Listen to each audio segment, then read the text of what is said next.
Teachers are walking away from the classroom in droves because they're tired of getting jerked around. They're tired of all the education speak, and quite frankly, they're simply just not tolerating it anymore. And I'm not someone to blame them because the education system has been hostile towards teachers for decades. And getting a college degree and thinking that there's going to be a land of milk and honey, well, that's just an outright lie. But here's the question that almost nobody is asking. Is the real problem teaching itself, or is it the system that teachers are forced to work in? Because those are two different things. In this video, we're going to break down 3 realities that every teacher needs to understand. Number 1, why is the system so hostile? Number 2, why are so many good teachers feeling like they're failing when they're actually not? And number 3, what can teachers do to protect their calling without burning themselves out in the process? But before we get into that, we got to be honest about something. What teachers are experiencing right now, it's not normal, because 61% of teachers say they are often or always stressed. 44% of teachers say that they're burned out. 86% of teachers say that teaching negatively affects their mental health. And if you're anything like me or millions of other teachers, I created a resource for you. It's free, it's 100% free, and it's always free. It's my Teach Without Burnout Guide. And you can get it in the description box, or you can get it right there on the screen at the QR code. Either way, just go grab it. The number 1 reason why the system feels so hostile is the broken promises. There's a big gap between what teachers thought they were signing up for and what we actually signed up and what we're actually doing.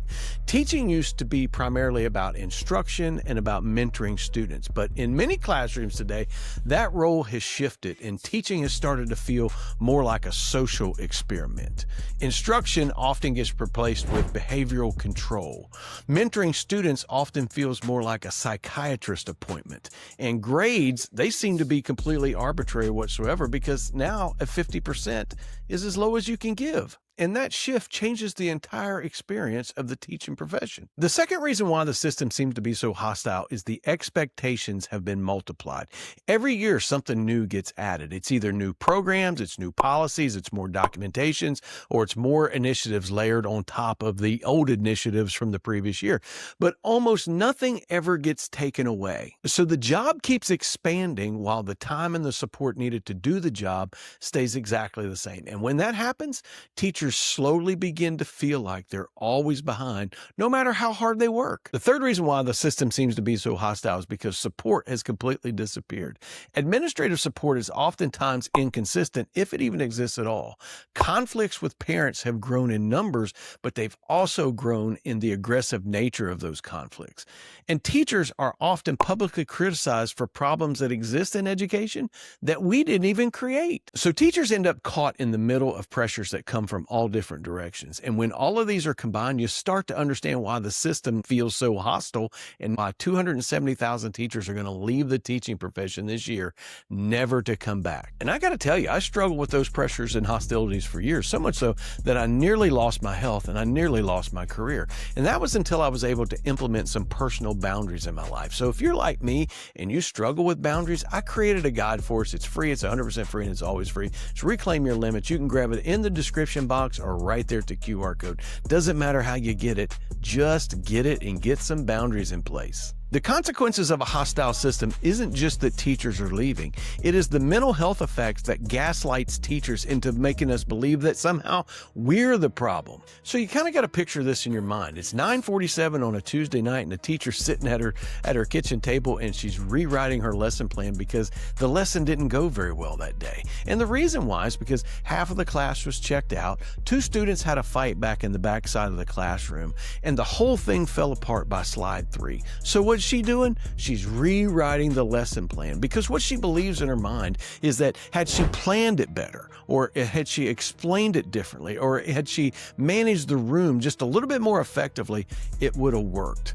And without saying a word, the system gaslights her into believing that she must be the problem. And yet that is exactly what a hostile and unstable system does to a teacher. And over time, that destroys the mental health of a teacher. And before long, dedicated, capable, and hardworking teachers begin to believe that they're failing at a job that they once loved. So if you made it this far in the video, then you understand the struggles that I just mentioned, and yet you still want to be a teacher. But you're tired, and you're trying to figure out how to keep going without destroying yourself in the process. So here's the most important thing that I can tell you. You have to be able to separate your calling from the system because they're not the same thing. And yet for most teachers, they have gotten so tangled together that you can't tell one from the other. And here's what I want you to remember. The system is broken, but the system will never break. Your calling isn't broken, but you can and will break. And that is why you have to protect yourself as if your life depends on it, because it really does.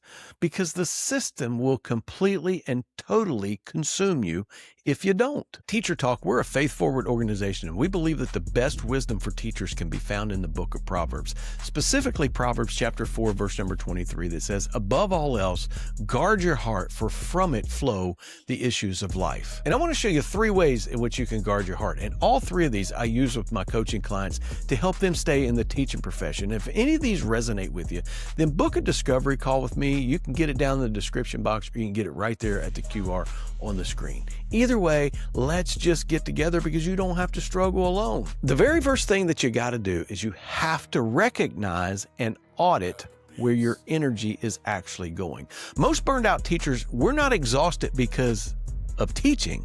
We're exhausted because of everything that surrounds teaching, the paperwork, the politics, the performance of compliance, the behavior problems, the parents that drive us nuts, the lack of administrative support. That's what's driving us into burnout. And so what I want you to do is I want you to pay attention for just 1 week and determine what is draining you. And you need to separate things out. Separate things out that are draining you because they're hard to do versus things that are pointless for you to do. Those are 2 very different problems, and they require 2 very different responses. Second is reframe the lies that you've come to believe and find your irreducible core. There's a very specific reason as to why you wanted to be a teacher. And what you can't say is you can't say, well, I wanted to make a difference or because I wanted to make an impact, because that's completely abstract. You have to have something that's a little bit more concrete. For some teachers, it's because they actually love the subject that they teach. For others, it's because they want to deal with a particular kind of student that nobody else is reaching. That just happens to be me because I like to deal with at-risk behavioral kids. For others, it's the joy of seeing the lights flick on whenever a student gets it. For others, and it's okay if you say this because it's okay, for some of you, it's because you want to be off at Thanksgiving, Christmas, and summer. If that's the reason why you teach, that's okay. You just got to find what is the irreducible me. And the third thing that you got to do is reclaim your limits and stop acting like everything's okay. And this one's harder than it sounds because teaching has an established norm around the idea of self-sufficiency. It's the idea of I can handle it. I don't complain. I don't need your help. And that norm is quietly killing teachers. And so here's what I want you to do. I want you to find at least one person. It could be a colleague, it could be a mentor, it could be someone outside the building, someone who you can be honest with about what you're actually experiencing. And I know how hard that can be firsthand. And that's why my coach for 3 years, he lives in Ohio, because I didn't want people down here in Florida knowing what's going on in my life. And that's why we encourage you to book a discovery call with us. You can get it in the description or you can get it right there at the QR code. Either way, you don't have to worry about us spilling your tea. And the reason why this is important is because isolation is what allows distorted beliefs to take over. Beliefs such as I'm the problem, or everybody else is just fine, or I need to just suck it up and get through this. Those beliefs are very powerful because they seem to be true. The only thing is, they're not. That's what makes them distorted. The goal here is not to fix a broken system, because we can't. The goal is for you to stay connected to the reason why you started in the first place. And if you're interested in other traps that teachers fall into, then check out this video right here. But until then, I want you to stay strong and keep teaching.